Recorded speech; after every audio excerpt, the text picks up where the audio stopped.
I'll show you how you can use your bank statement as proof of address. Now, typically with a proof of address, you usually need 2 or 3 documents, right? So for example, here, the 2 or 3 documents will of course be one of your bank statement, but you'll also need to add a couple of other documents as well, like a company payslip, a car or home insurance policy, letter of employment, things like that, right? Just to prove that this is where you actually live and it's a proof of address. It's in the name, right?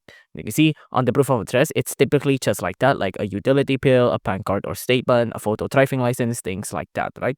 So, of course, a bank of statement will be part of the proof of address, but you usually need to use 2 or 3, right? So it can't be just a bank statement. You will need to pair it or have it come in groups with all of the other things here. But if you're looking to get on how you can use a bank statement, you'll usually get this in the mail, right? They'll usually mail it to you. But if you can't find it, then you can go to your online banking service, right? So if you use American Express, of course, go to the online banking service. If you have any other banking statements or you use other banking institution, then of course go to their online banking and then you can go from there, right?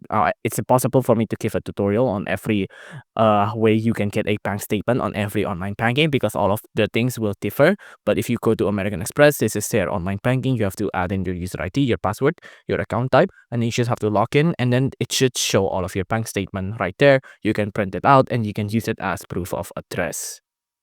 If you enjoyed this video, please do consider liking and subscribing.